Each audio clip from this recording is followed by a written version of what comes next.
Time's up. Let's do this. We're in for a wild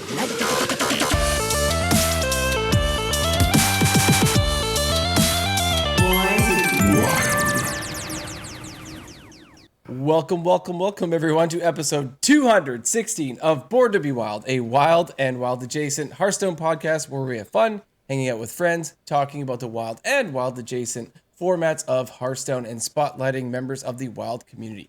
I am your host, Hydralisk, and I am joined by my fellow hosts, ElectricSheepCity and Schmoopydady.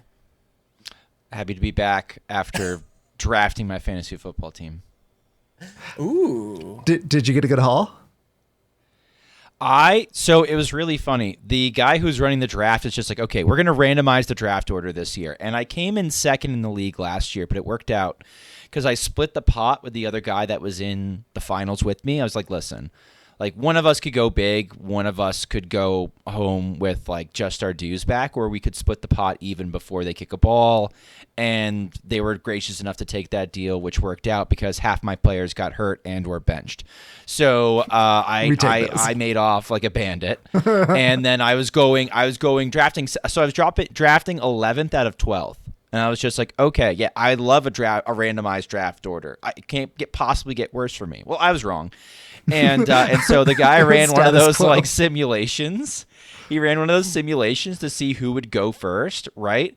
And like, you know how in marbles, like it's like when people play marbles on stream on Twitch, people type in the chat boost, and it doesn't do anything, but like it's fun, just like a power play. So like in the group text for the draft, I'm texting boost, boost, boost, boost. And like I don't think any of the other guys get it, but I don't really care. I think I'm funny. And so at the very end of it, the guy who's running it, Kyle's just like, yeah, Schmoopy, you came in dead last. You were slow as hell, man. And so like I went from like drafting 11th to drafting 12th, which is not the worst because you get two picks together at the same time. We're doing it snake draft style. Anyway, I can talk about this later. What's going on with our So for those of you joining us for the first time, welcome aboard. We record this very podcast live every Friday evening at twitch.tv/borntobewildhs. And the video version of this podcast is then posted to YouTube shortly thereafter, usually. Audio versions are also distributed to all the podcast apps. However you are watching, listening, or absorbing via osmosis this podcast today. Thank you.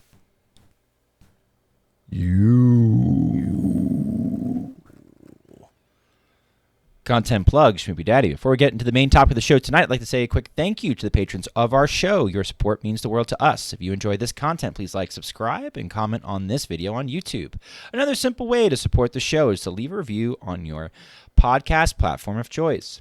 If you're watching live on Twitch, we've got some awesome emotes that you could unlock by subscribing to the channel. This is free if you use Amazon Prime. Finally, if you'd like to support the show financially, you can join our Patreon for as little as $1 per month. We have some channels in the Discord that are unlocked by subscribing to the Patreon, where you can see the show coming together each week. Check it out. If you'd like to interact with us personally, please join our Discord, a free and amazing online community of friends all across the world who love talking about Wild Hearthstone. Links to all this stuff and more, including our merch, can be found on our website, which is www.bornbewildhs.com. Sheep, how's your week? My week varied immensely. So I was sick this weekend / early this week, and it was a stomach bug. That was no fun. So on Saturday, I had a couple of fantasy football drafts, like no big deal. Like one of them started wicked late. So it was scheduled for 3:00. Okay. Got pushed back to 4. The people who were in person, one of them was late. One of my best friends, like, love the dude. But whenever we would hang out IRL, he'd show up about like 15 minutes to like an hour late on the regular. Like it's not unusual.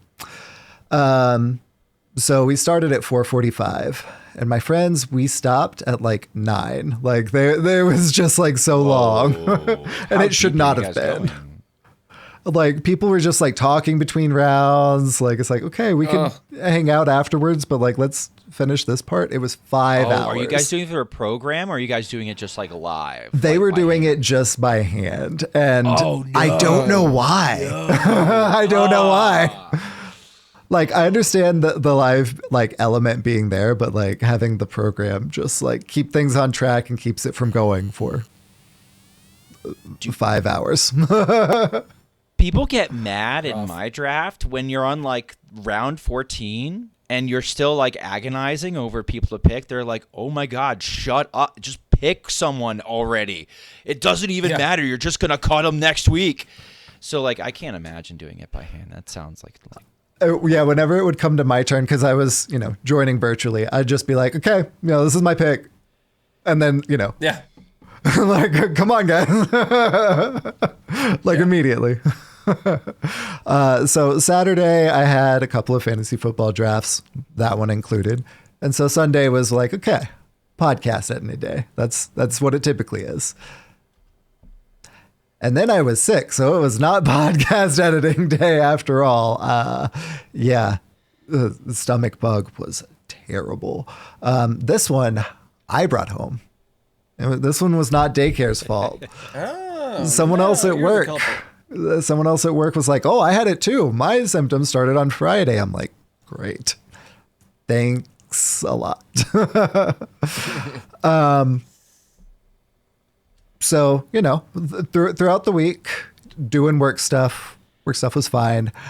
I did, however, find out that Quidditch Champions was free on PlayStation. And so Thursday night, I was like, I'll install it, just, see how it's going. That game was way too addictive. It's just like a really good loop of just playing, like a sports game, but like in the air. So there's all the like flying stuff, and Chaser is probably my favorite to play so far, but like, I've played one night. So it was a blast. But this week in general, I've played less Hearthstone because, being sick, having things I can pause. I say things because I wasn't playing anything for the vast majority of the week until like last night. Was just better suited for like, okay, I'm gonna have to just like excuse myself for a bit and come back. I did accidentally submit Demon Hunter for my standard legacy THL match. Instead of Priest. Like Zarimi Priest is still my jam in standard, and I just didn't push the button.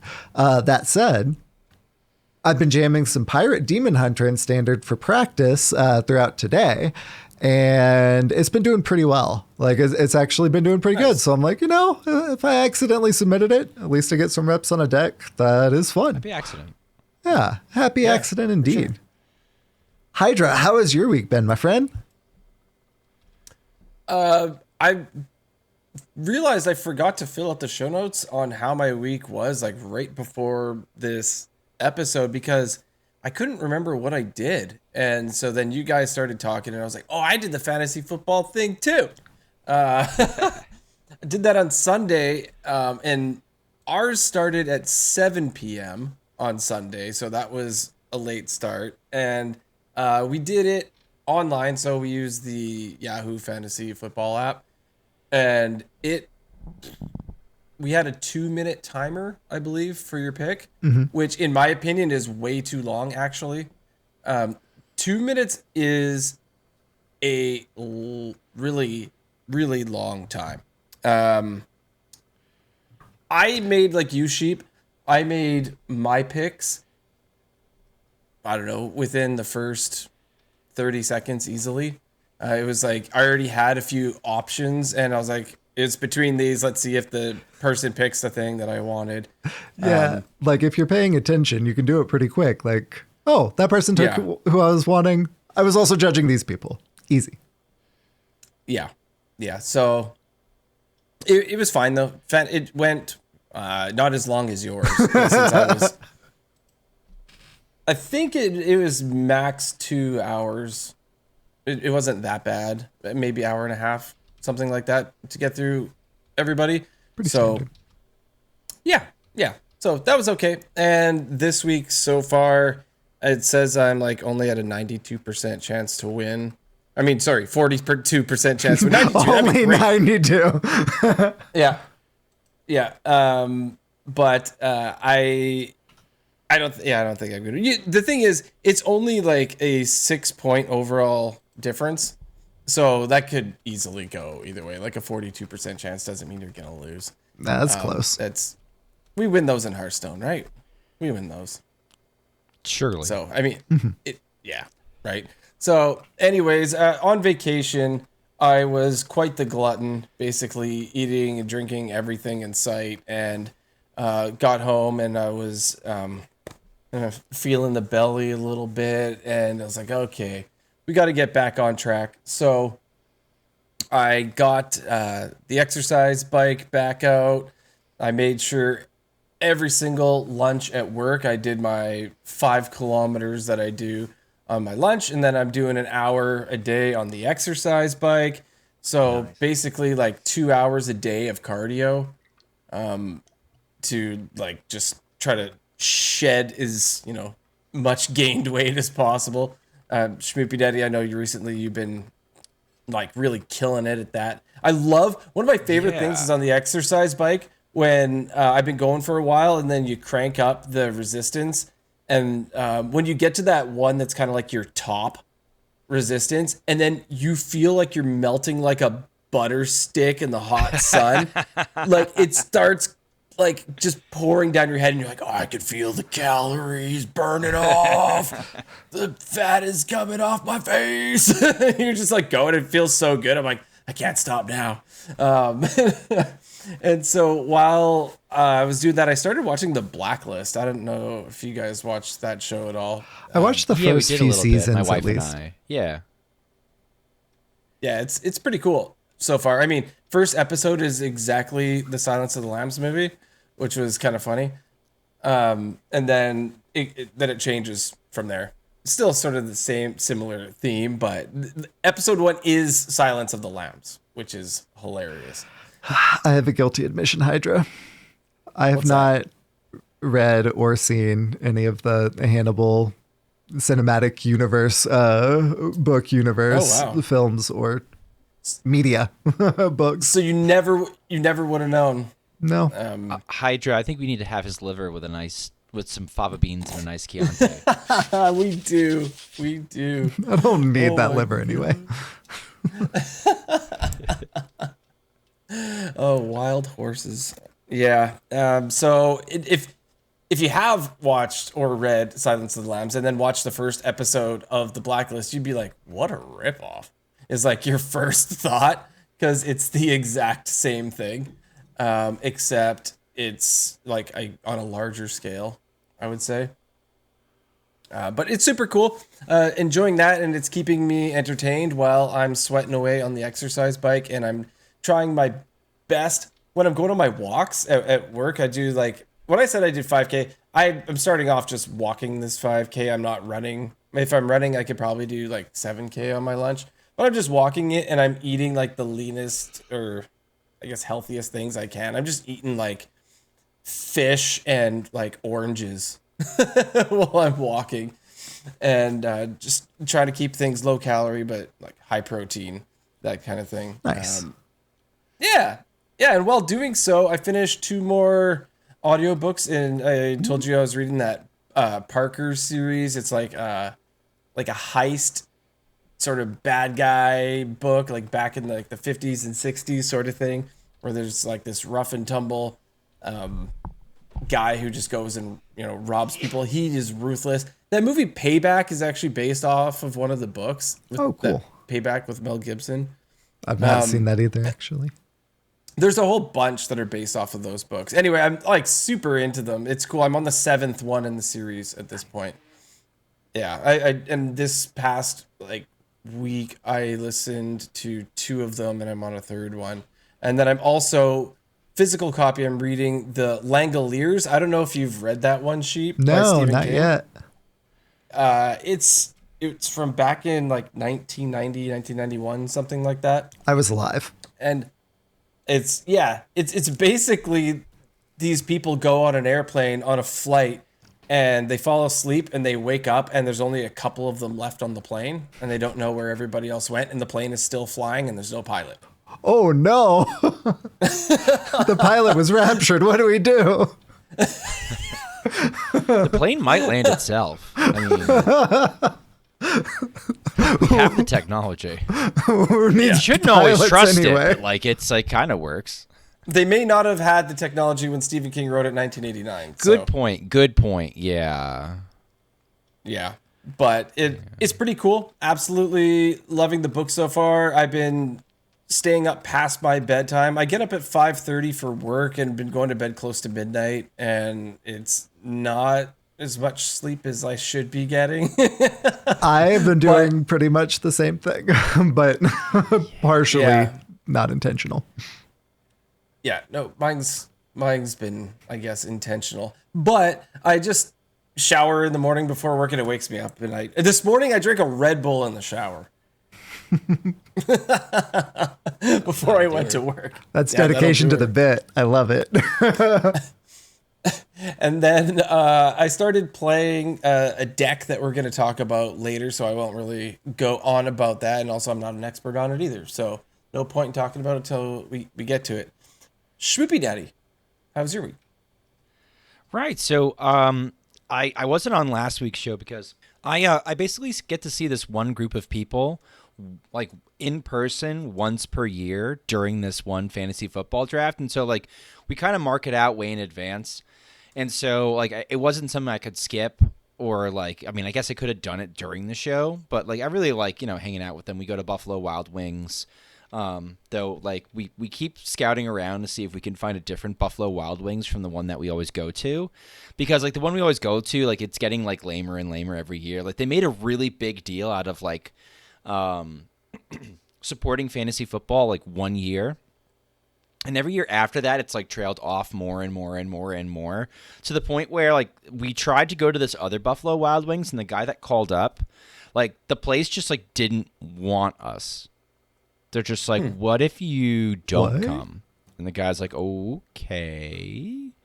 So we didn't go there. We went back to the place we always go that they always complain about for one reason or another. In any case, I drafted fine. Like, I did get roasted for picking like a kicker too early, but like I keep getting Did you to get the Dicker? finals. No, I got the Cowboys guy. Whoever the Cowboys I picked guy Dicker is. the kicker because his name rhymes. That's you got to do it. You know what? I'm sure that's a winning strategy. I'm sure you're going to go really far with that. I got the Cowboys kicker in one of my drafts too, and like relatively late. So I was really happy about that. But I kind of have this philosophy where I'm going to pick like the best options for points available. At a certain point, like you can get so many wide receivers or like halfbacks or whatever, and our league is a point per reception. So like I emphasize guys that get a lot of reps in the passing game. I don't like pure rushers. I don't like people who get hurt. So like I took actually a chance this year on a couple guys that I think might come back a little bit stronger because it's like the second year after a big injury.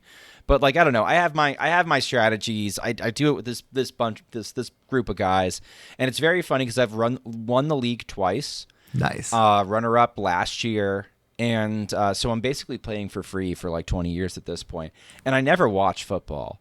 Like I used to watch football a lot. I used to watch a lot of football. But like since kids, like there's kids stuff on the TV. Like I'm not watching football. If we have sports on, they're bored out of their minds.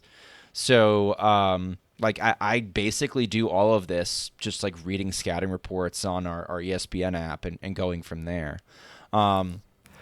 So that was like real life stuff that I did. We went back to work. I'm in a brand new classroom this year. It's much bigger than my old classroom. It's an actual science classroom, which is nice. I don't just have two outlets, one where my computer is plugged into and one where my like smart board is plugged into. So like that's good. I have more than one outlet. Like when my kids work with hot glue guns this year, they're not going to have to like crowd around the same two power strips. That's cool. Nice. But I did lose a window. The nickname for my new room is the Dungeon.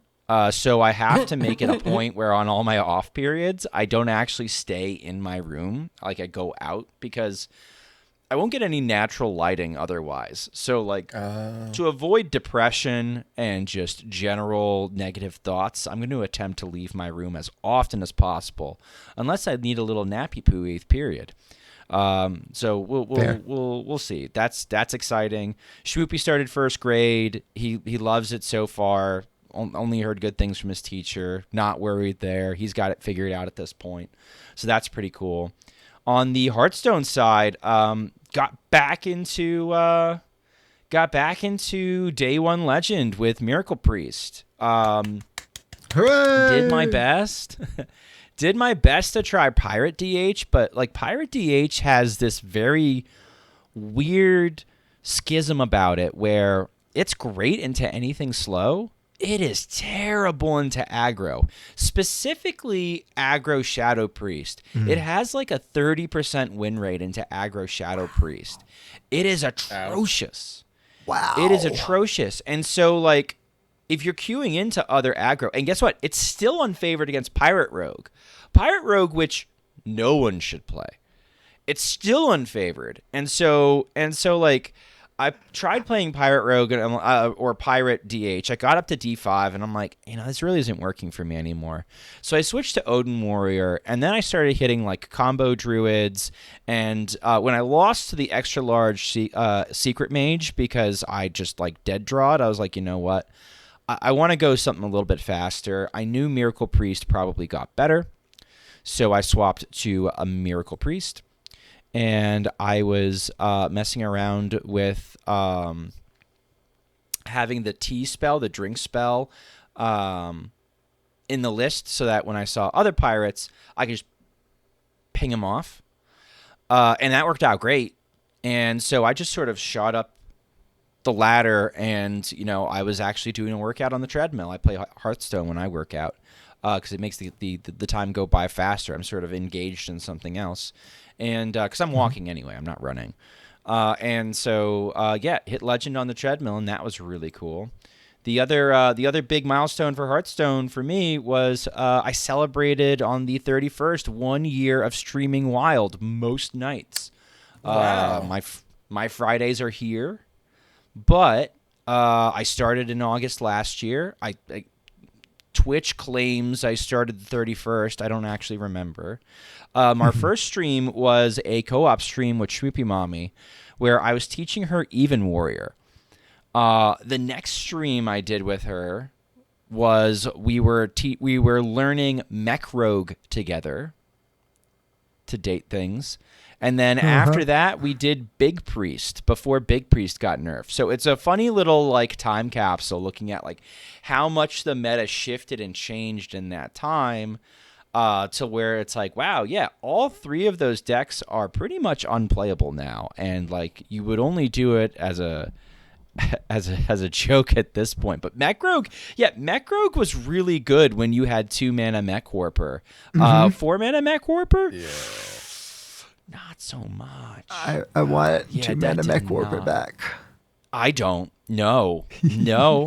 We're good. We learned about that. Let's just say Mech Warper has had its day. Right? It's been But I want it.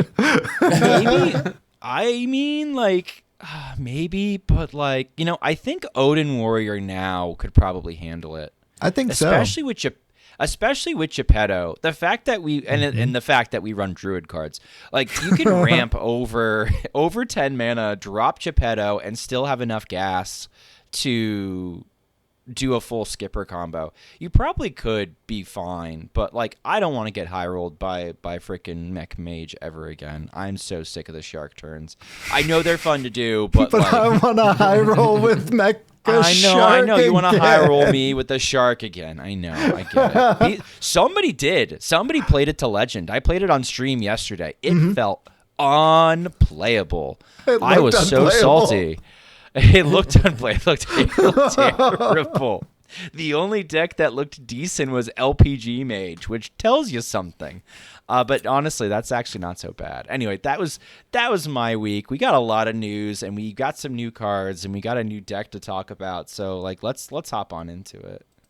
Yeah, let's do some news. Welcome to the news. The news is so good. Well, we have this new Ragnaros Mythic Hero skin. It is the first dual class skin and features unique animations that bring the Fire Lord to life.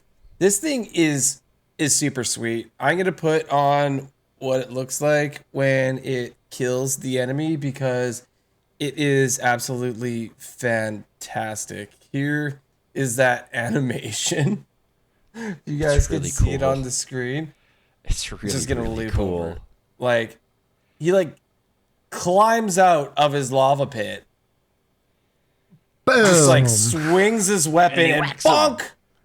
And then lava just like overtakes the entire board. It's Yes, he so goes cool. back down into the lava pit. See, chat says definitely better for Warrior, but you know what? You're not thinking big enough. What if we played Doomhammer? And the resulting animation spam from playing Doomhammer ends up disconnecting your opponent. Oh. I'm looking forward to it. I'm looking forward to it. What if the animation like crashes people with bad phones? It might. Like- It might. I have a. Is Hearthstone becoming pay to win? I have a Samsung. The Fire Lord might like let me fry eggs on the back. Who knows? We'll find out. That sounds like an exciting feature. That would be hilarious. Snack insect. Let's see that. Here's the when you're defeated. What it looks like. It's pretty sick too. It looks like he gets like scared and he doesn't know what to do. Look, he's all nervous and then he basically kind of explodes. Oh yeah, That's sweet. So kinda cool. sad. And the like He gets charred remains are left in the hero portrait area. It's like a He crater. just drops Sulfurous. Is that WoW lore consistent? Like, do you get like when you beat Rag? Do you get the big fiery whack hammer? Goliath. I'm sure that's when you what hear it's this, technically called. Because I have Heads no up. clue. I barely remember this. Like dates way back to the beginning of WoW, like the very beginning of WoW, but I don't really remember. I never Lootable, played yes. long enough in Ari WoW to Morn even says. get there. Ari Morn says lootable, yes, if I recall. We take those. We take those. So opponent gets Yeah. Sulfurous from us. Your moves are fire. That's cool. I've still yet to kill Reg in Warcraft Rumble. I'm pretty sad about it. Is his blister guy mad at you? No, he's always like, I don't think he's he'd be too mad polite. for that. Yeah. He's too polite. He says, It's been weeks. He'll message More than a me, month. and he's just like, "Can you play tonight?" It's okay if you can't. It really is. Just wondering. It's totally cool if you can't though. Like he's and then just when turning we're up the heat on the frog pot. when He we're wouldn't playing, do he's that. like, He's the frog. He's boiling slowly.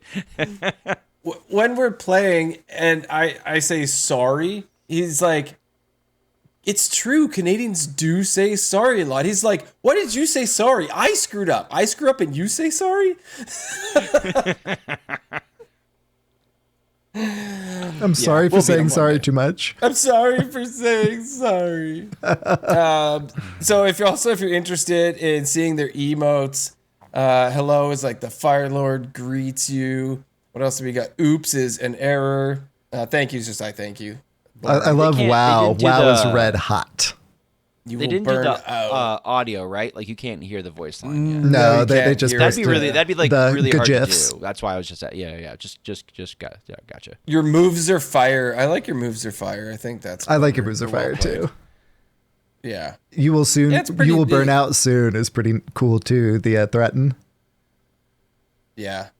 Yeah, you will burn out soon. It's true. He smash you with his sulfurous and you just like are ashes after. Burned out. Yeah, it's dope. And then just for a quick little few, it's so amazing. How much does it cost? Ragnaros is coming in our next Here's the catch. major patch 30.4, bundled with 3 shaman packs and 3 warrior packs for $60 USD. I'm getting it. Or 6,000 too. runestones. So This this is the priciest cosmetic basically that they've done.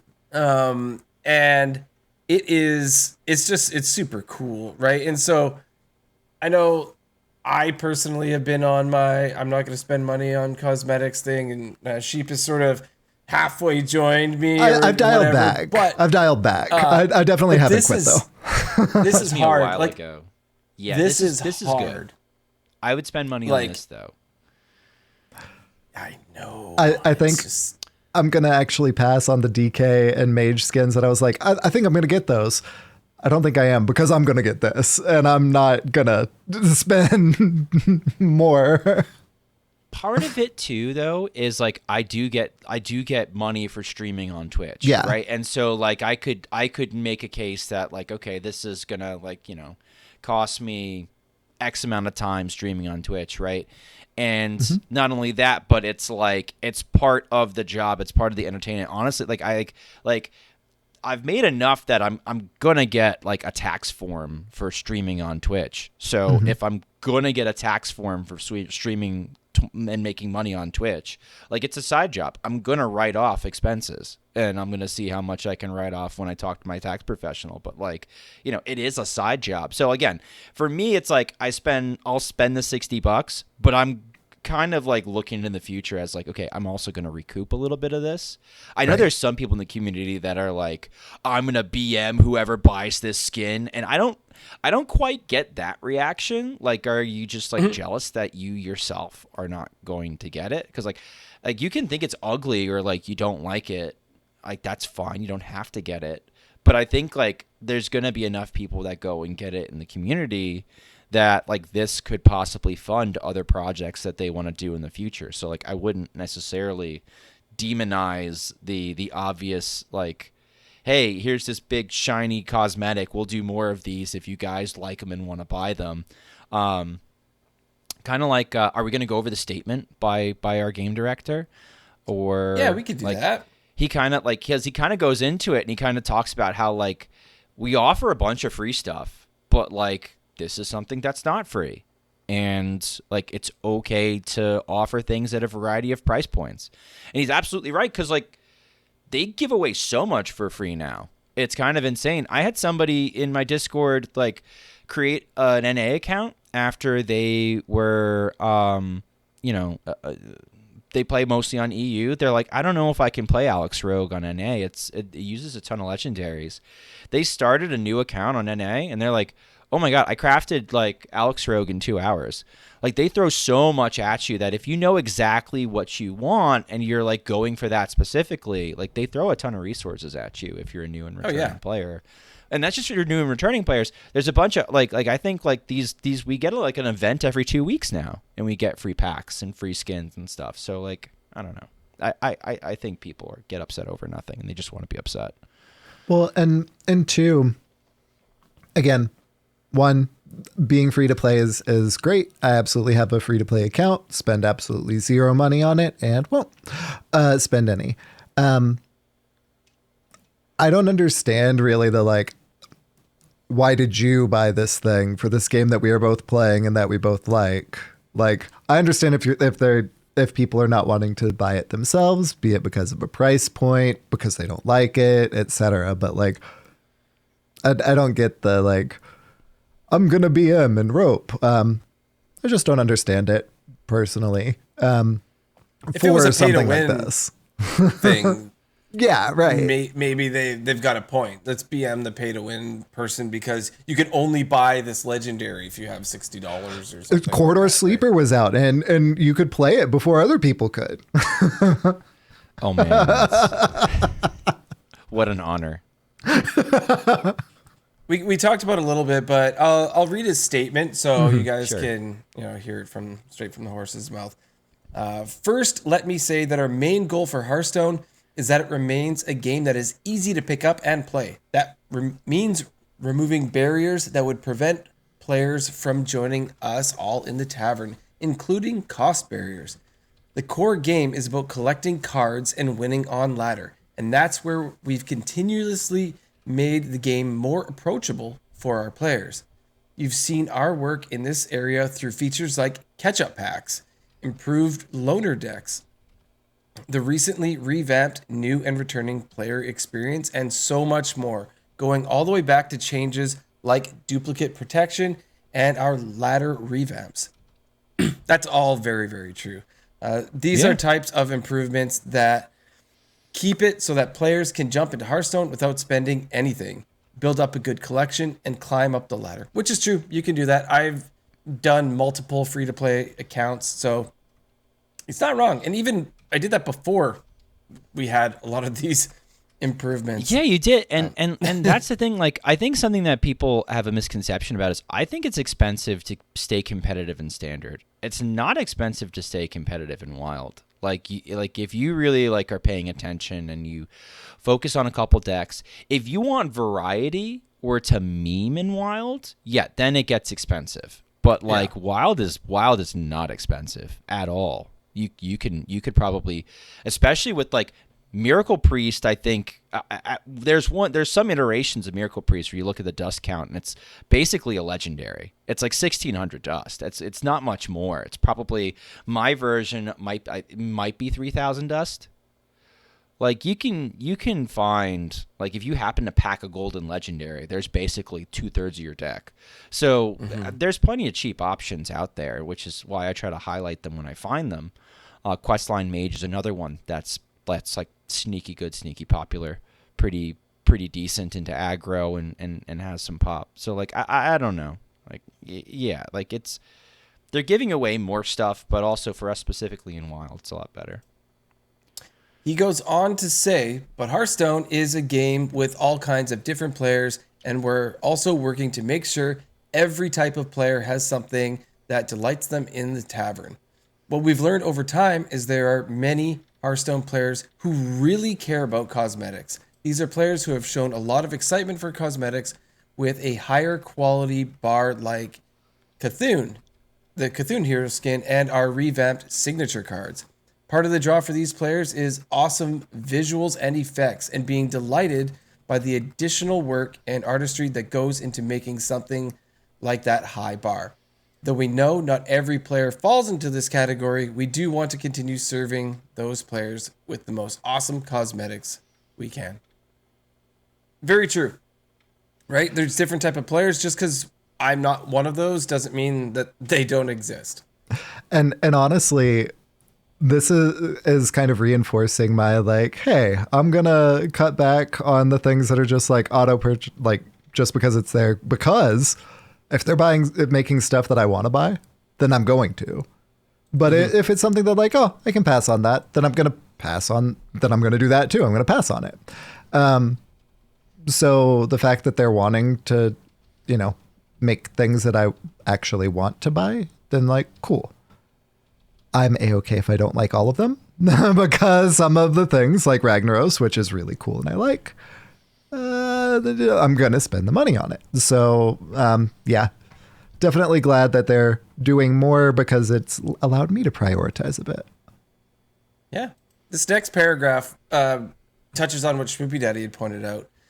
Premier cosmetics like Ragnaros and future mythic hero skins will let us deliver an awesome experience to players who want ultimate flair. And let me tell you, Ragnaros is awesome. And what's great about cosmetics is that they're never mandatory to play and enjoy the game. Instead, they help us invest more into the offerings and systems within Hearthstone, right? As you were saying, this can go other places. So if you love this, you love the game, you're helping them do that thing. Part of our strategy to keep these types of ultra premium cosmetics special is we don't seek to do too many of them. We do plan to continue to regularly offer options across a range of price points, including free grants and items earned through play. One of my favorite experiences when I'm playing Hearthstone is when I see an older card back or skin on ladder that I haven't seen in a while, and I get to rediscover how beautiful or funny they are. I love seeing the personality of my opponents in the way, and I hope that you do too, whether you want to spend money on the cosmetics or not. In the same patch, we'll also have a free event that gives a card back, a cosmetic coin, 2 different hero skins as well. This is also a patch where all wild game boards will be on rotation for the standard format, and we have plans for favorite boards to feature or to come later down the line too. So there you go. Fun for everybody. Anybody who's free to play, there's going to be skins. There's a coin. Honestly, that's huge. Usually they have these events and it's like packs, very good thing, and then like a cosmetic at the end. This one, like cosmetic Packs. coin, 2 different hero skins, card back, like all sorts of different cosmetic stuff. Like I'd love to see it. Yeah. Can I be the one? Can I be the one like grumpy Gussie, like just to like Sure. highlight this? But I mean, I think it is worth noting that some people look at like this expensive cosmetic they're never going to buy, and they're like, well, like we're losing our boards because we're not like for this expensive cosmetic, and I think that's pretty valid. I think like if they're not going to be spending that time doing the boards anymore, and instead like that time or that team or those individuals that would normally be working on that is working directly on the mythic skins instead, like I think it's reasonable to be grumpy about that. But at the same time, it looks like they're trying to make the overall experience better, and like maybe being able to pick your own custom board. Like they never said they weren't going to stop doing boards, right? Like they just said we weren't getting one for Perils in Paradise. And I think in part it's probably because if you look at like the mythic Ragnaros skin, it's like bleeding over half the board. And so like I don't know what they wanted to do with that. Maybe they thought it wasn't going to be worth if they were going to cut this thing loose. But like I get people being grumpy if they think like, well, we don't want this. I'm not going to buy this. You took something that you'd normally give to me, and now you've taken that away, and you're doing something else that I'm never going to buy into. Like I kind of get that. What are you thinking, Sheep? Honestly, I completely agree, especially because it's not just Perils that's not getting a board. They're still planning to release 1 new board per year.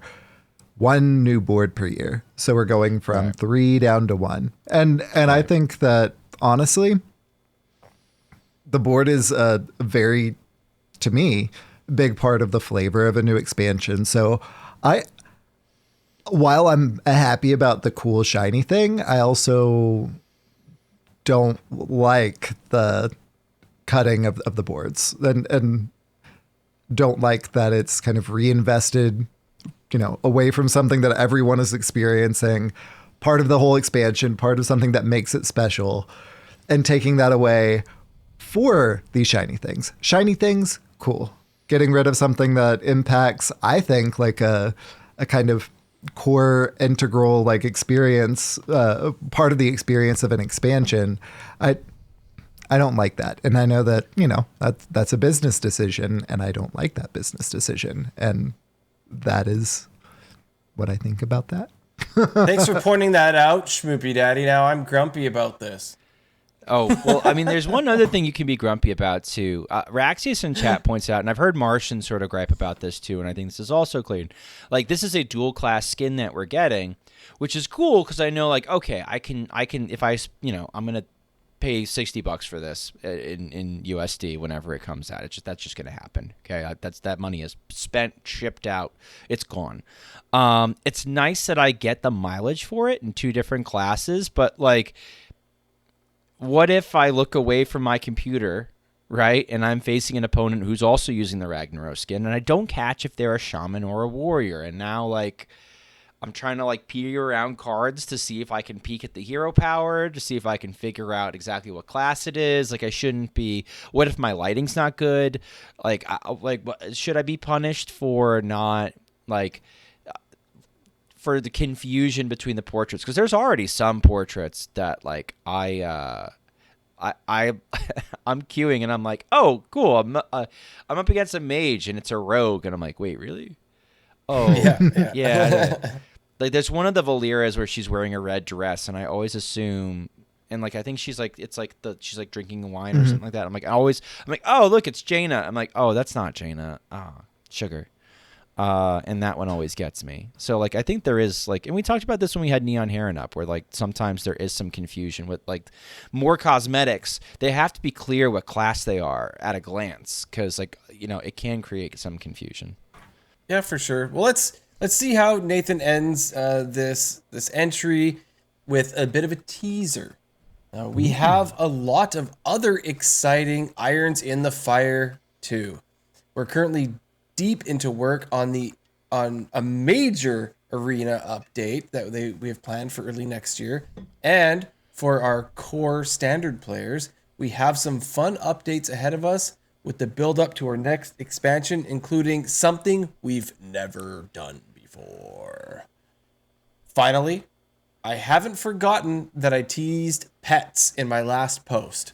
These are on track for next year, so I'll probably have more to share about that in early 2025. See you in the tavern, Nathan. Gosh, I hope there are some cool pets, but gosh, I hope that there are some not cool pets too, because I don't want to just like hand over my wallet. Maybe there'll be a rock pets. Maybe there will be a rock with googly eyes, just like Magic the Gathering arena, and that'll be like, you'll just have it, and it'll be the same. It'll be the same forever, and then that's it. You don't need another one ever again. But what if I want Arfis? I want to pet the good doggo. I was gonna say maybe pets could be based upon your achievement points. Rock beats dog. Everyone knows that. All right, rock with googly eyes beats dog. That we've played this rock paper scissors before. It's a weird version, but like it works. All right, so I think we should move on to our next topic in the news. Sheep, would you like to tell us about the new mini set? Absolutely. So on September the 3rd, the new mini set Traveling Travel Agency was announced. They say a lot of planning and coordination goes into perfecting paradise. Tourism is booming after the Marin's grand opening, with more options than ever before. You can make the most of your trip with the Perils in Paradise mini set, the Traveling Travel Agency. Hooray! Hooray! So the Traveling Travel Agency comes out on September 10th. There will be 38 new cards, 4 of them legendary, 1 epic, 17 rare, and 16 common. Of course, all but the legendary are doubled. Like you're not just, getting one of an epic card, for example. Yeah.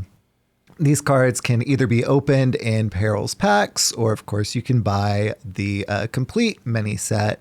So the normal version is $15 or 2,000 gold.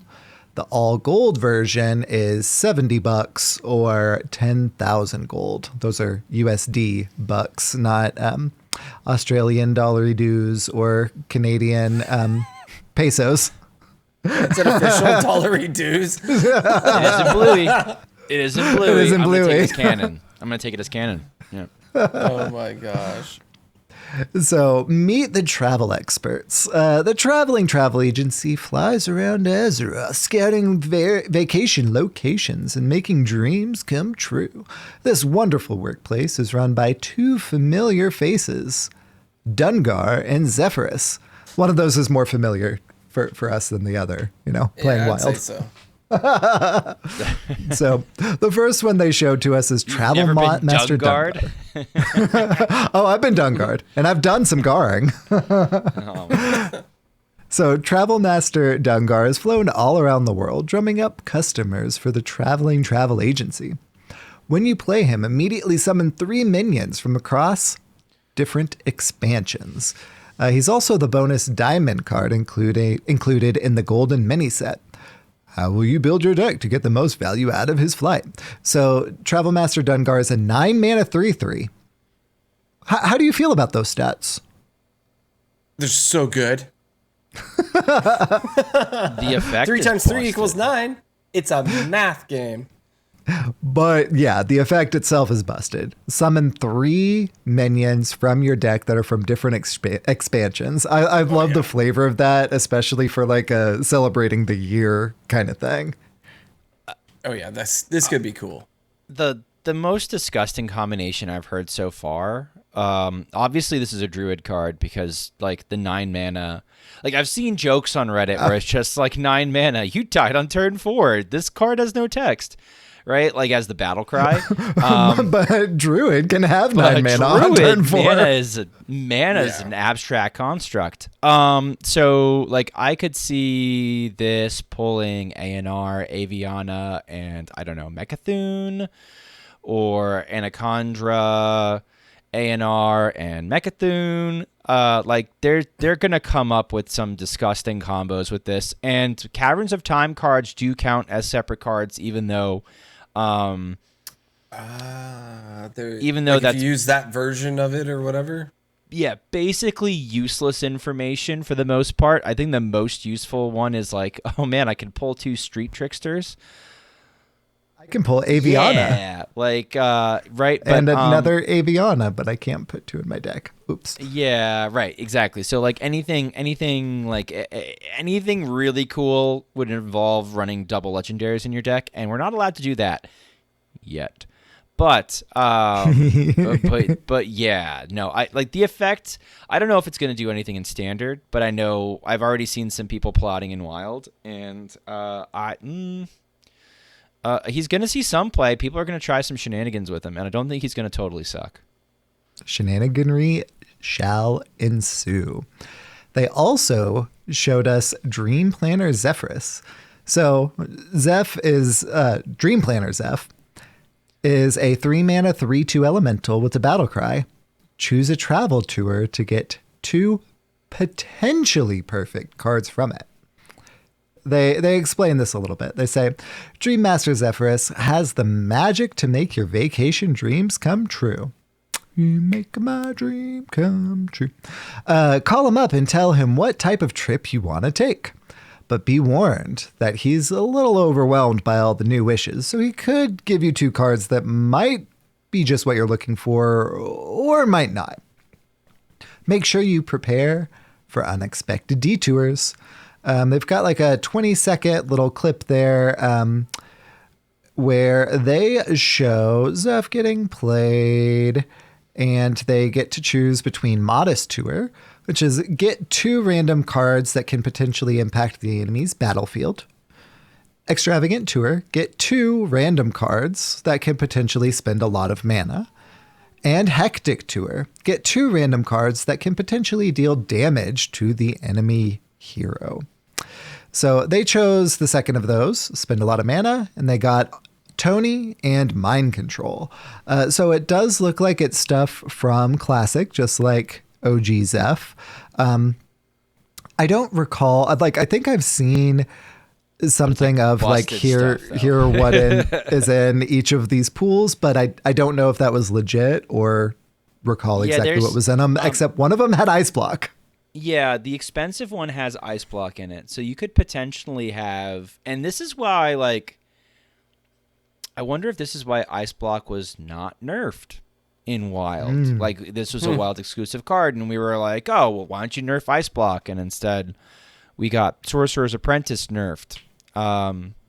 This is kind of all right. crazy. That's fine. But like now Ice Block is in standard, and maybe they didn't want to touch it for those reasons. But like you can get stuff like the damage one is like looks pretty good. Everybody's like, well, you probably have to pick the damage most of the time. He's probably a decent aggro card. I think he goes straight into Reno piles. You could, in theory, get like Ice Block and Hostage Rogue, but that sounds like really cope and really bad.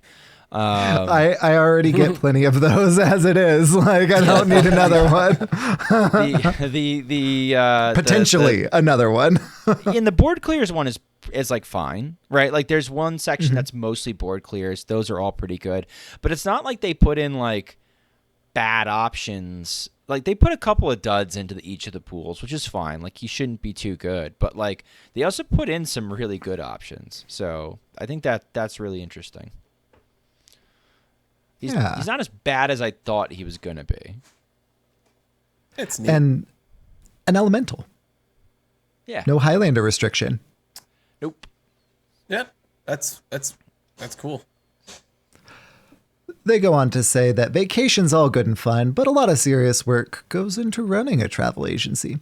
The traveling travel agency also features several cards that keep the office running, including this star, Employee. You never know who you'll see at the water cooler. So Employee is a 2-mana 3/2 demon with Battle Cry. Give a friendly minion lifesteal. Not restricted to a friendly demon or imp. Just give another minion lifesteal. 2-mana 3/2. Cool. Yeah. Good effect, good body. Exactly. Green Warlock card, maybe. I don't know. Creep on Raptor. Even if it's pack filler, it's like decent pack filler. It's decent. Yeah, Cool. it's decent. Take a brochure. Not sure what kind of vacation you want to take? Grab a brochure. The traveling travel agency includes 3 two-sided brochure cards that swap each turn. They always start with the same side up. In this case, Ungoro Brochure. So the example they gave is Ungoro Brochure, a 4-mana nature spell. Draw 2 minions. Give them +2/+2. Flips each turn.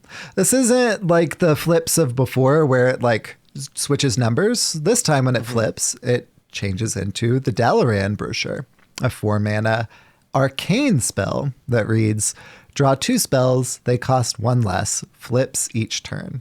So it's always going to be the nature version in your deck, and the first time it's in your hand, it's always going to be the brochure, the arcane spell, the second time, and it alternates each turn. I think that's a really cool mechanic. I don't know what they're going to do with it, but I think that the idea is cool. There are also going to be some new tourists. So they say the traveling travel agency includes 2 more legendary tourist cards to be revealed soon. TM. What new class combinations will they open up? Check out the official card library for more reveals all week long. And there have indeed been additional reveals since. Definitely not going to explain all of them. But one of the tourists was revealed. Actually, I think both of them were. So highlighting those, I think, seems appropriate. Portalmancer Skyla is a mage card. 5 mana, 4/5. No minion type. Rogue Tourist, so being able to play rogue cards from Perils in Paradise in Mage. Battlecry, swap the cost of your lowest and highest cost spells in your hand. And my mind for this immediately goes to a big spell mage, but one where you're like generating things. How do you generate things, you ask? Well, you're a rogue tourist. There are plenty of generate a coin. There's a weapon. There are plenty of different things that you can do with that. Just don't pick a cheap spell. Partner. Yeah, exactly. So you can run a density of minions, big spells, coin generators. You can either rush to coin out your big spells earlier, or of course, if you actually draw the tourists themselves, it has synergy with the exact thing that you're trying to do, which I think is kicking rad. Schmoopy, you were talking about a couple of coin generators. Do you have any thoughts about Skyla? Yeah, she's flat busted. This might go down as the best of the bunch as far as tourists go. Since they buffed Conniving Conman to repeat the last non-rogue card you played, you can't double Potion of Illusion, because remember, that is a dual class card that is a rogue card, but you can make more Novas and Alibis. Yay. Ice blocks. Well, Ice Block, but you need your Ice Block to pop in order, and it needs to be the last mage card that you played. So I think Ice Block is a little bit, like, you're not wrong. And that's like the example that I think everybody goes to, like immediately. They're like, "Oh, it's another copy of Ice Block." Well, it's kind of not, because I think when the game loop actually happens, it's not going to be as good. But this is like, it turns Conniving Conman into like an upgraded Varden. Like, oh, 4 mana, 4/4 freeze my board. Like even against a slow matchup, I think in a lot of cases, Rewind is going to be fine for Hostage Mage. So like that's solid a alibi. thing. that's a busted thing you could play. Yeah, Solid Alibi. Like, I think Solid Alibi in some cases can be a bigger problem than Ice Block in certain situations. But keep you from needing to have your block popped is even better. So Conniving Con Man is going to be great in that. Sea Shill. That's the 3-mana 3/2 rogue card that I think reduces the next non-rogue card you play. I forget if it's by 2 or by 3. Yeah, okay. Now we can run that in Mage and make our Mage cards cheaper. That can create some disgusting game loops. Great.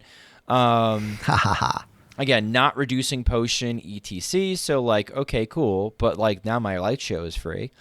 What else is there? We get access to Shack in Mage now, which in a sort of a low cost, high spell density deck that takes advantage of, okay, we don't have Sorcerer's Apprentice anymore, and for some reason Magister's Apprentice is also nerfed, but like that may or may not be an error. We can't quite figure that out. You still have the Elemental you can high roll off of Elemental Companions that has the Sorcerer's Apprentice effect. Like you could draw through your entire deck with the location essentially, because you're like everything you're drawing is reduced cost unless you low roll and get the other location or a minion or something. But for the most part, you're just chucking through. They even gave, I mean, not shown here, but they even gave like a backfire type draw spell for Mage. This expansion, this mini set, you're basically getting 3 cards for 3 mana, but like they're on fire. So if you don't play them in 3 turns, they poof, go up in smoke. But like it's Mage. I love the on fire mechanic. You can cheat mana and you can play them anyway. So like, you know, unless it's like a really greedy list and they're running 2 blocks and like, oh no, my blocks. And I think you just like on that in that instance, you've just built your deck incorrectly or you don't care. Like if you're using that spell. So like, you know, I think she is flat busted, and this is ignoring the fact that her battle cry can make it so that you can play LPG on 5 as our god Ben Brode intended with the coin. So like you can play her and swap a 0 for a 7 and then like play LPG right behind her. And you also have, again, this is King Tide backup. This is King Tide backup. So like you can run her and King Tide, and now you have redundancy. Yogi in chat read my mind because this is what I was waiting to say too. Tsunami in standard or in our format, Yeah, like I like chance. big spell mage. It's been really bad. It's okay. It's been no, it's not. It's not. No. It can win some god-awful. games. I'm not saying it's competitive. No, I have tried won games several times.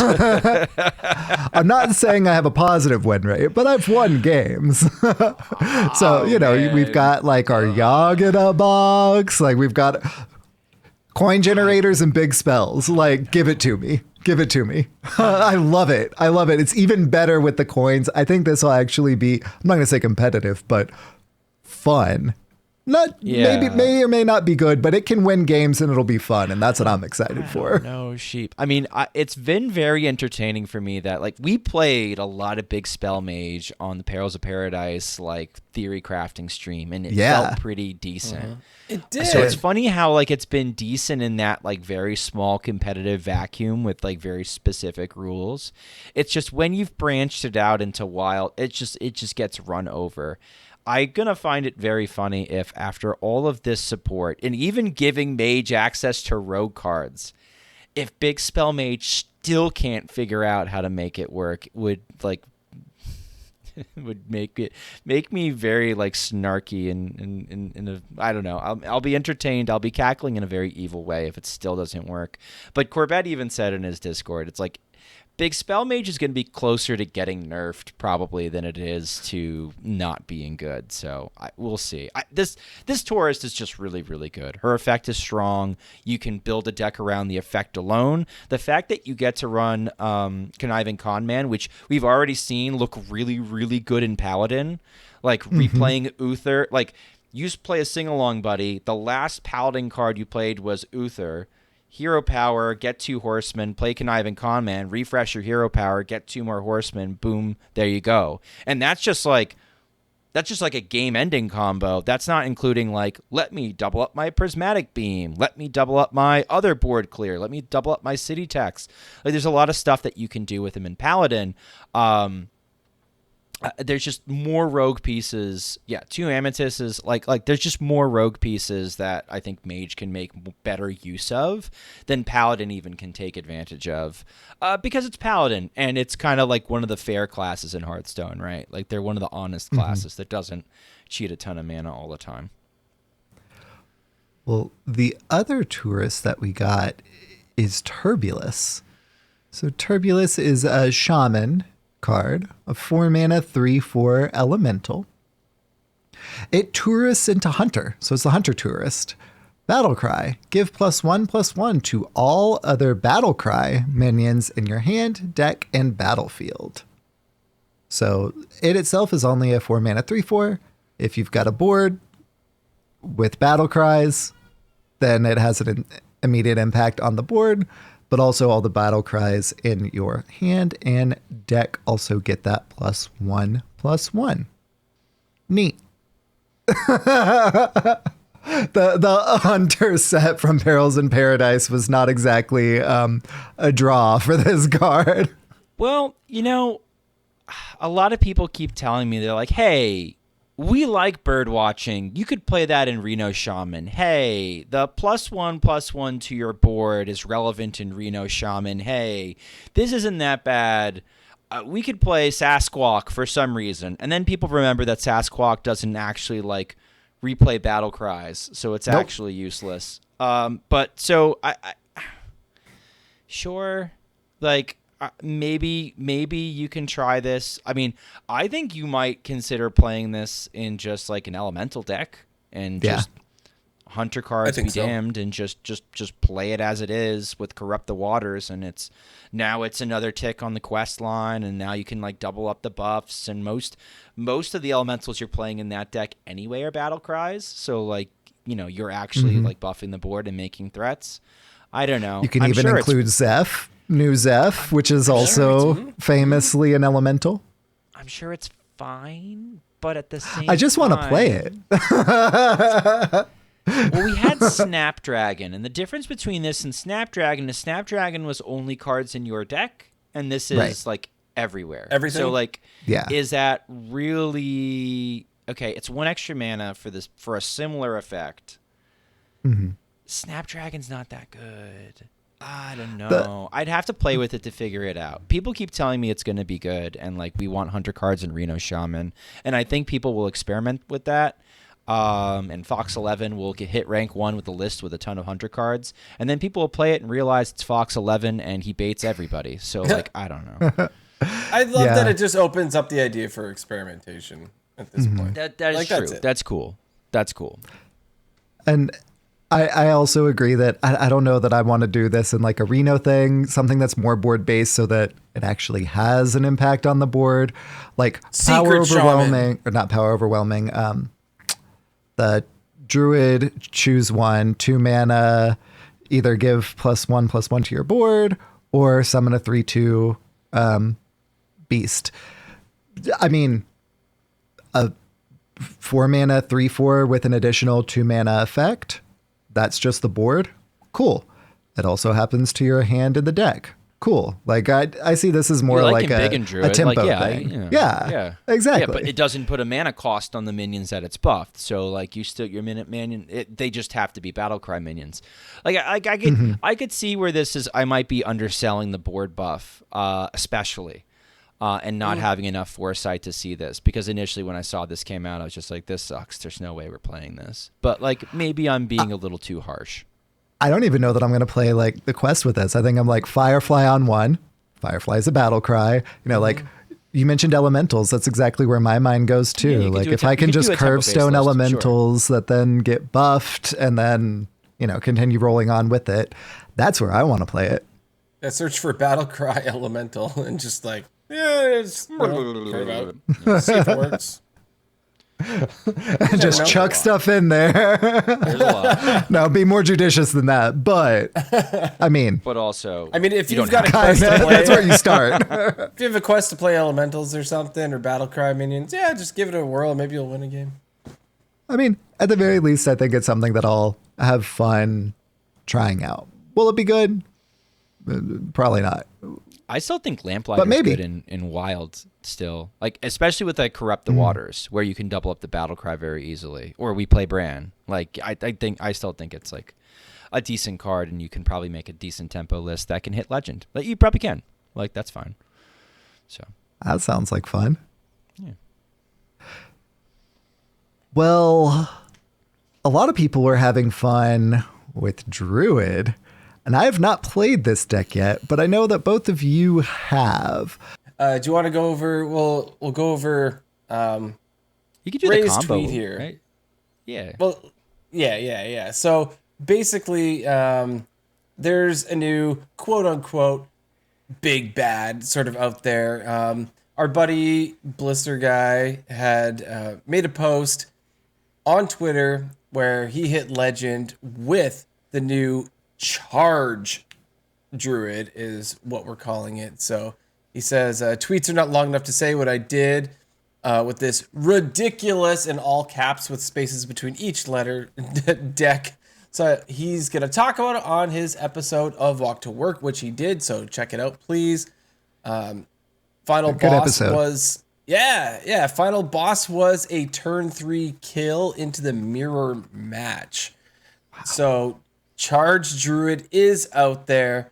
I will put the list up on the screen if you're interested in seeing the list here. So maybe before we talk about it, I'll just go over quickly the list that Blister Guy had posted, just so everyone's sort of familiar with what this is. So this one specifically has got 2 aquatic forms, 2 innervates, 2 lightning blooms, 2 biology projects, 2 bottomless toy chest, 2 capture cold tooth mine, 2 invigorate, 2 lifebinder's gift, 2 moonlit guidance, 2 juicy psych melon, that's important, 2 oaken summon, 2 puppet masters, 1 puppet master Dorian, 1 Leroy Jenkins, 2 Dread Deserters, 1 Lorthamar, 1 Califero, the artist. Nice. 1 Aviana, and 1 Lonar, the Life Binder. So I have toyed a little bit with this deck. Basically, I did the old, let's hop into the Innkeeper and see if I can beat the Innkeeper first to try to perfect the combo, and then maybe go over to casual, and people just concede when I try to play against them because they rude. know what it's They rude. know what's coming. I know. Schmoopydady, have you played this? Because when it goes off, it's a little ridiculous, and I'd like to talk a little bit about the difference between some of the builds. But go ahead, Schmoopydady. Yeah, I streamed this, and I'm trying the Dread Deserters. A lot of people are playing Reckless Rocketeers. The buffs from Lorthamar don't impact it as much, but as like a sort of a side kind of like, the reason why you might go Reckless Rocketeer instead anyway is because, so the combo is, again, you're playing Dorian, you play Juicy Psych Melon. You draw ANR, you draw Aviana, you draw Lorthamar, and you draw Califero. And you don't draw any of your charge minions. And so what you end up doing is you drop Aviana, you refresh your mana crystals with ANR, now you have 4 bodies on board. You play Lorthamar, and you play Califero. And it turns your board into a board full of chargers, which can be either Dread Deserters. Dread Deserter reads, it's a 6/6, it's a 6 mana 6/6. It has charge if it didn't start in your deck. So copies of it off of Moonlit Guidance, copies of it generated, summoned to the board. They have charge, and they go face, and they've been hit with Lorthamar twice, so they're rather chonky boys, 24/24s.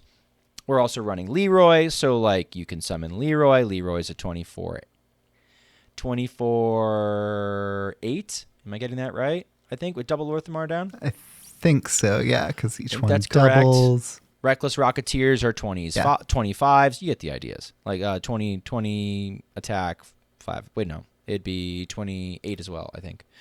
Anyway, my quick maths aside. Never do math on the air. Actually, don't even need all the minions most of the time to kill it anyway. You could kill your opponent with the first 2, not the whole board. Yeah, and so like, and it's a fairly resilient combo to drawing patches. Like A&R, Aviana is patches in this case. Like it sucks when you draw Aviana. If you draw A&R, at least if you get 1 mana Aviana down, with enough mana, you can sort of do the refresh, and you can do the silly, and you can play your Psych Melon, and you're a big happy boy. I have experimented with this deck a bit. I'm bringing it to THL. I plan on playing it against MTG Squirrel, and so and he knows that. We've already shown our lineups, and so I'm going through like the amount of like the sort of the reps to see, okay, how do you play around the scuffs? I feel like I've drawn Aviana every game today. We'll go over the matchup spread, but like it's a ridiculous deck in the sense that there are some matchups that are very, very favorable, and there are some matchups that are not favorable. When the deck does the funny, there's very little that the opposing deck can do if it's not equipped to handle it. It is weak to disruption. Snipe can win. Pressure Plate can win. We run Oaken summons so that you can summon Dorian from the deck, so you don't even need Dorian in hand. You don't need to find it. We're running Bottomless Toy Chest without any spell damage because we need to discover specific pieces. And the best players I've seen that play this list essentially get Oaken Summons in their hand, they get Melon in their hand, and then they're banking Innervates and Lightning Blooms so that they can pop off as soon as possible and have 1 mana left over to either refresh with a 1 mana A&R or 2 mana to get your 1 mana Aviana down and do the same thing. So like it is fairly resilient to draw order. Is it as good as the Tog version of this deck? Jury's out. The stats say that they are very, very similar when you look at them, but there are many, many, many more people playing this right now. I feel like when we look at the play rate, like especially when we start looking at Corb's statement on this, basically all the Chinese players have swapped to this, at least for now, and have abandoned Reno Priest, which is somewhat unheard of because they love their Reno Priest. I didn't think they would ever abandon Reno Priest. Who knew they would ever stop playing XL Reno Priest, despite the stats saying that it's basically a coin flip deck. This is literally a coin flip deck. This reminds me of Darkest Hour. This reminds me, somebody mentioned AK-47 Druid. I didn't play AK-47 Druid. I wasn't around that. But I was around for Darkest Hour. And Darkest Hour, you either did the thing or you didn't. Mm-hmm. And so, like, this is sort of like one of these degenerate combos that when you pull it off, it's big funny. You go charge face. I like it better than Tog because I think you just like hit them in the face. You don't have to take their. You don't have to take their deck. You don't have to copy their hand. You don't have to do any of that crap. Hit them in the face. And so this does that and kind of takes out a lot of the middleman. Their stats look almost identical, but this looks like the next obnoxious combo that the play rate is high. Post Legend, I think it's the most played deck. We can look at Corb's. Wow. Do we want to swap to Corb's statement? Like it's super cursed. Looking at some of the donkey stats. According to Corb, this is from Corbet's Discord or Discorb. By the way, just to highlight how cursed Druid is right now. And he's showing the win rates for different classes. Pirate Demon Hunter has a 73% win rate into this deck. Shadow Priest has a 72% win rate into this deck. Pirate Rogue, no one should be playing Pirate Rogue. Pirate Rogue has a 63% win rate into this deck. You're like, okay, what's the big deal? The Mirror, it has a 56% win rate into itself. Huh? Don't think too hard about that. Combo Priest, which is actually sort of an interesting stat. Donkey does not differentiate because he doesn't play any wild. I don't know if he differentiated yet when he got this, but he wasn't differentiating between like the Horror Miracle Priest, the Potion of Madness Miracle Priest, and Sister Slavana Priest, which Sister Sylvana Priest doesn't do any buffing of minions, whereas the Potion of Madness and the Horror Priest do. The Potion of Madness version doesn't run any horrors, but it just tries to steal your minion or make a big Radiant Elemental itself. And so there's like a little bit of confusion as far as what the hell Combo Priest is. But like whatever Combo Priest is, it has a 54% win rate into it. Hostage Mage does well with a 53. Tog Druid, 52. We're starting to get into like coin flip territory. Highlander Priest, 52. Highlander Shaman, 50. And then it just starts plummeting. Seedlock's a 46 win rate into it. Highlander Paladin's a 46. Highlander Druid's a 46. Lion Hunter's a 45.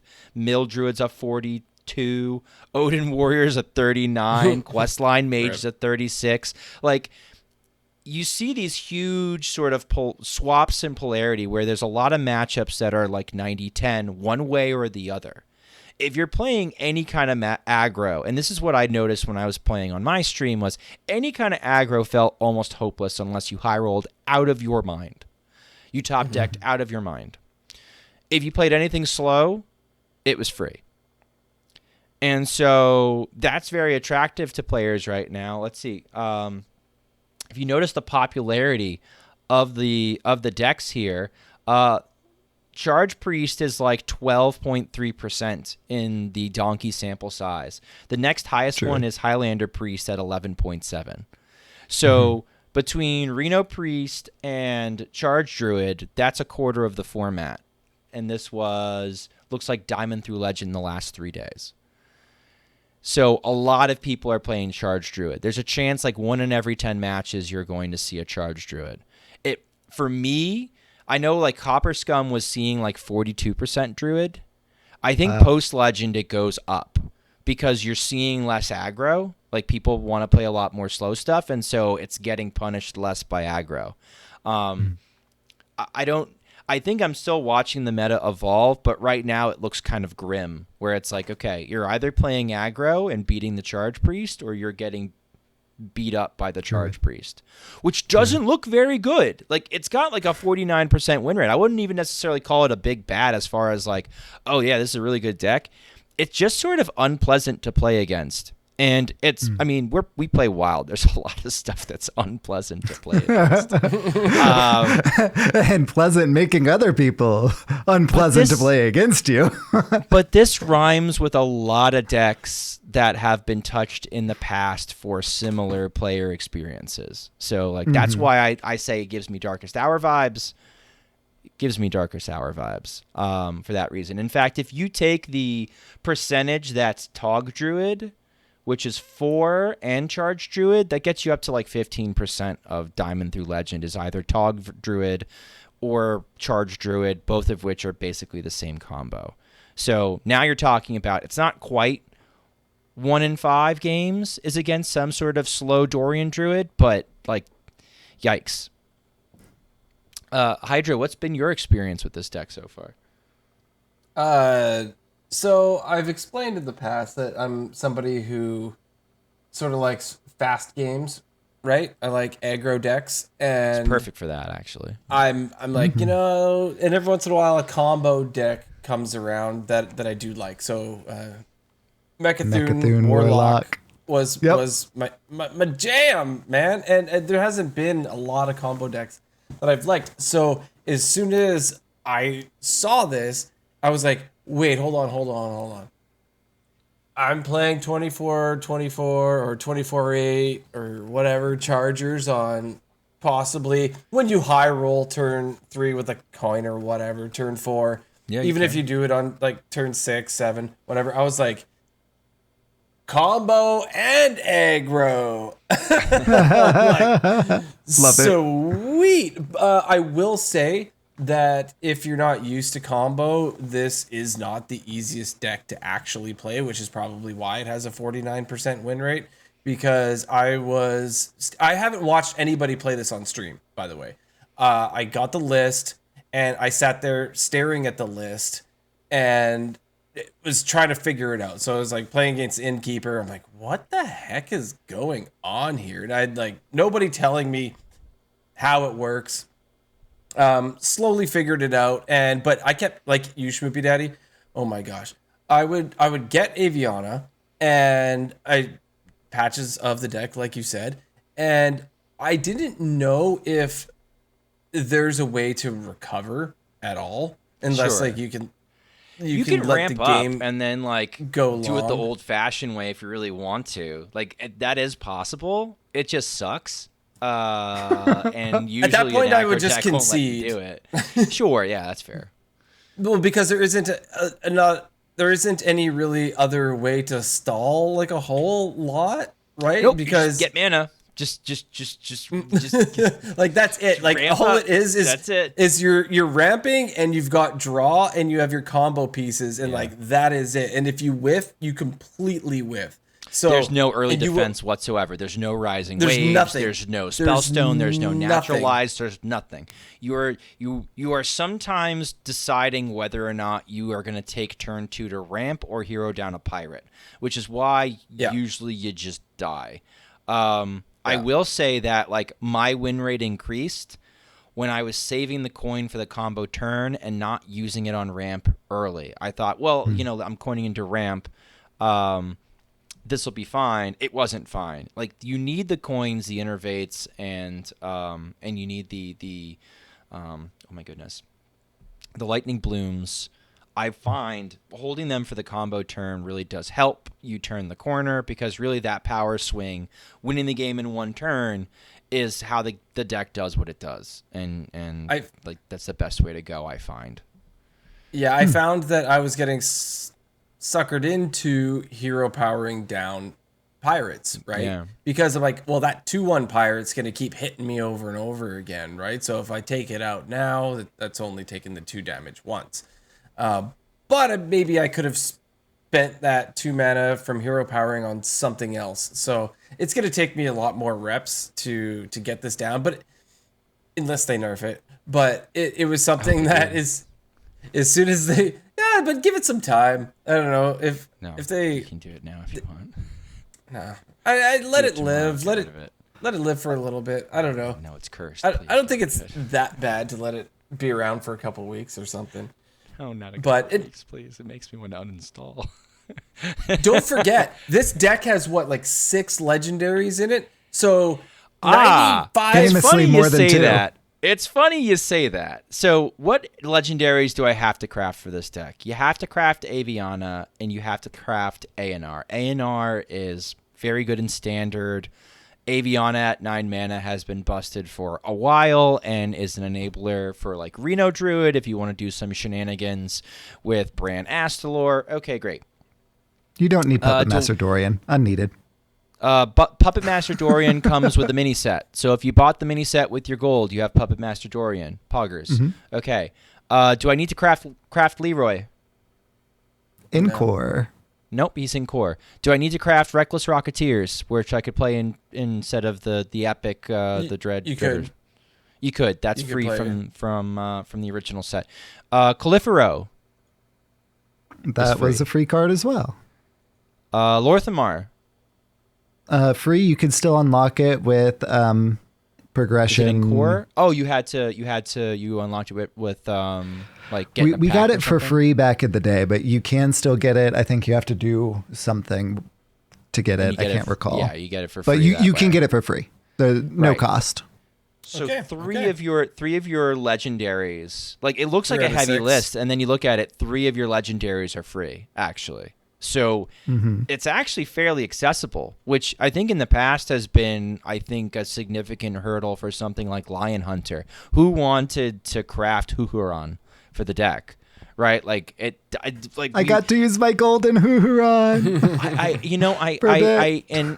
I've had this discussion with some people, and some people really downplay that, and they say, no, like people have established wild collections at this point. Most people have dust to craft. And I'm like, I've been in communities with less serious players, and they are flat broke. They suck at their dust economy. There's no shot they have dust to make Huhuron Hunter, right? Like some of them might take a punt on it, but they'll be even ask me, they'll be like, well, Schmoopy would like, do you think they're going to nerf this deck at some point? And I was just like, at some point, probably.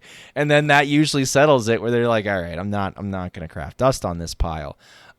This is a little different because Aviana's really good, Nayanar's really good, and then it's 3 free Safe cards. crafts. And so now you're like, all right, well, now I have to go in on epics. So like maybe I don't have Psych Melons. Oaken Summons is a common. I think the other epic in here is like what is it? The one Cold Tooth Mine. Yeah, But, capture like, Cold Tooth Mine. Those are some of the lower performing cards.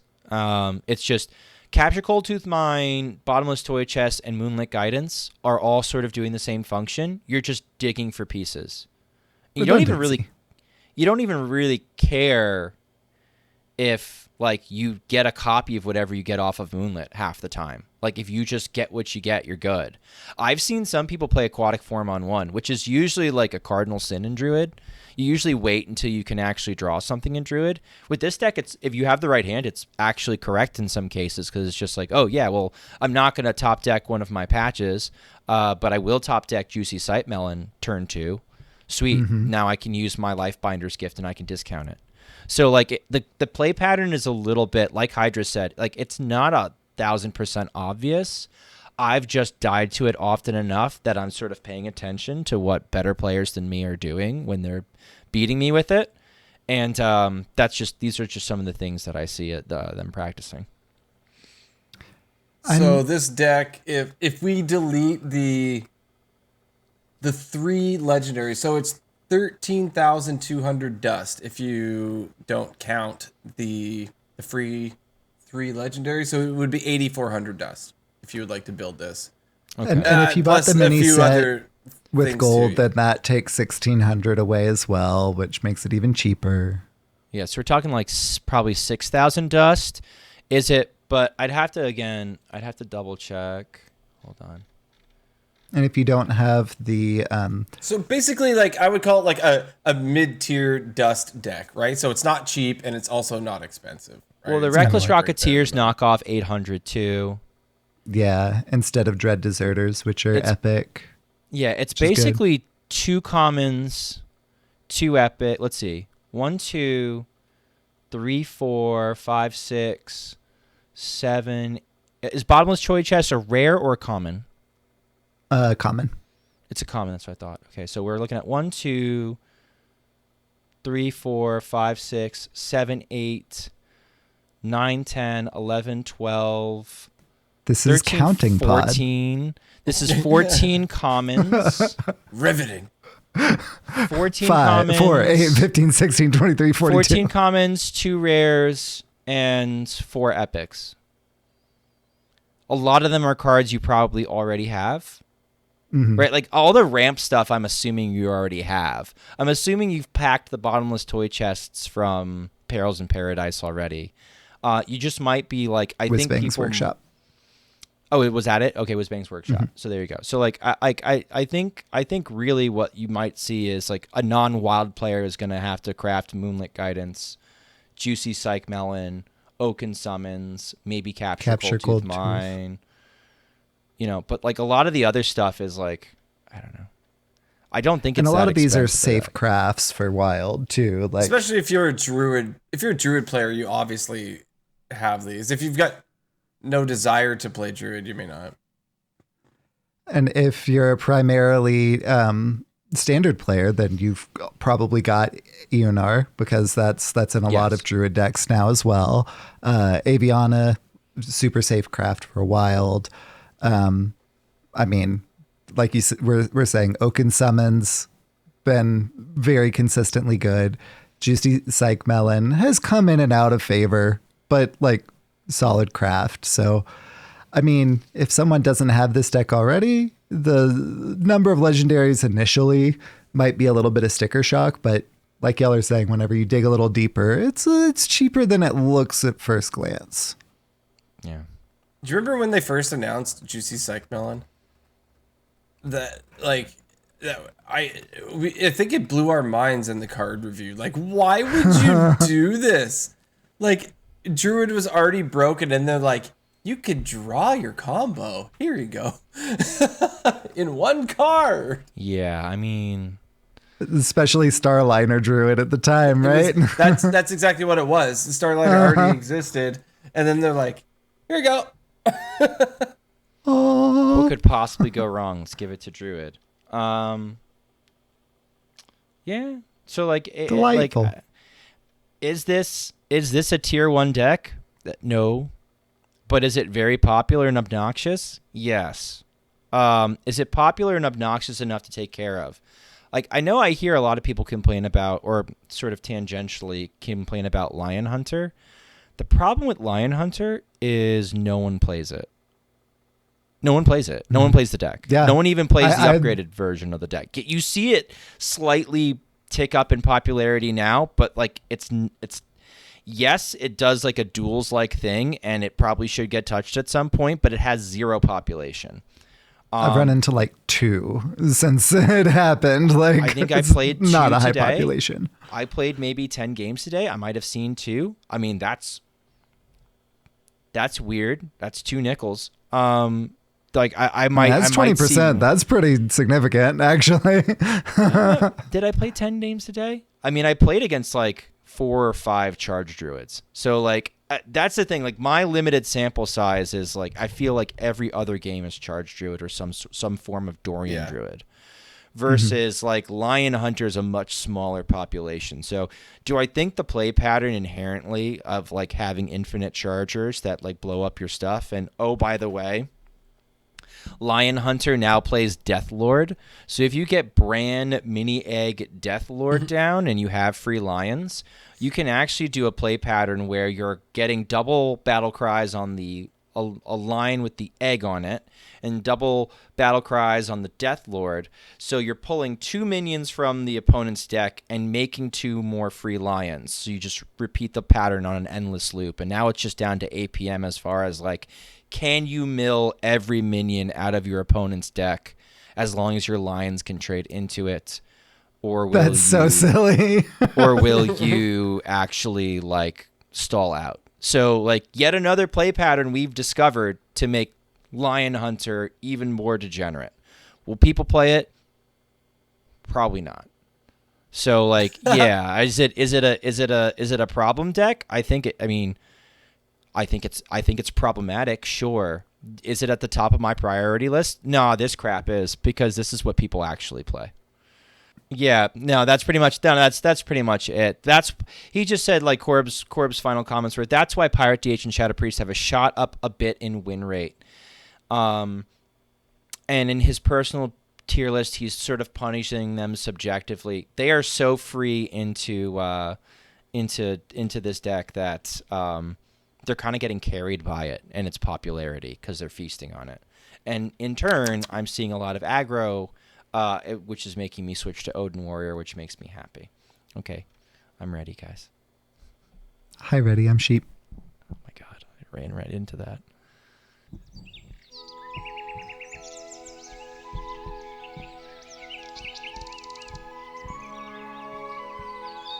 Unrelated Advice with Electric Sheep City. Okay. Sheep. Yeah. Have you seen the Portal Mancer Skyla art? But I have seen the one that you shared. Yeah.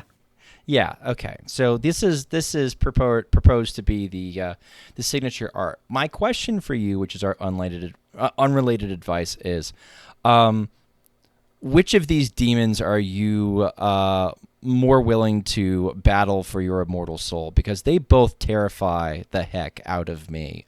The one is like close up and everything is sharp and the hair is weird, and the other one is just unnerving. So which of these are you most likely to take on in Mortal Kombat? I think I would rather take on the non-signature, mostly because the signature looks like they have sharper teeth. And, if we take that one weapon away, then I still probably don't stand a chance, but at least I've got a better shot. I will say about the legendary one is the normal legendary one, there's a soullessness to the eyes that is slightly unnerving. Does that in any way impact your performance, you think? It does not. I mean, they both kind of have a bit of uncanny valley going on. That said, less sharp teeth, like one of those things is a weapon, the other is just psychological torture, and like I was raised with psychological torture, so like I have better defense against that. Wiser words were never spoken, and you heard that on Born to be wild. I personally was thinking maybe that I would also go against the one that Sheep chose, because that one has a cape, and I know superheroes wear capes, but I feel like I could use the cape as a weapon against Skyla. Ooh, like that's a good possibly answer. pull it over their head or wrap it around their neck or something like that if I can get close Step on it while they're step trying on to it, move. it'll fall over or whatever. Though that one's also wearing pants, and wearing pants makes you more like agile and you can move more. The other one's got like a dress on, right? Which if you're wearing a dress, your legs can't move as well, and it's very tight fitting. So maybe you do want to fight the signature one because like less agile, right? And I mean, that's kind of what I thought. Man, either way, these are Eldritch Horrors, and I'm going to They are lose. creepy, aren't they? It's so creepy. I might go for the signature because I think she's not actually looking directly at me, and thus I might be able to take her by surprise and shove her through the porthole before we have to do combat. That might They're be. both in front of my portals, though. They are both in front of portals, but one is like, haha, Really? want to come with me? And I'm like, no. No, I do not no, want I to go don't, with you. I Skyla. want to go anywhere Does she even have a else. pan flip? Like, look at this vacation. No, it's just come to this realm with timeshare. me. And it's like I don't want to. It's a timeshare. Salesmancer Skyla. Worgans are so cool though. Well, they tried to make like a very friendly, happy Worgan, and instead they made a nightmare. She looks like she works at Five Nights at Freddy's. Like it's just horrifying. I can't get over it. I can't unsee it. My headcanon is now that Skyla is a timeshare salesperson, especially because this is the traveling travel agency. So flying you out. I didn't even think about the theme of that. The theme of the mini set.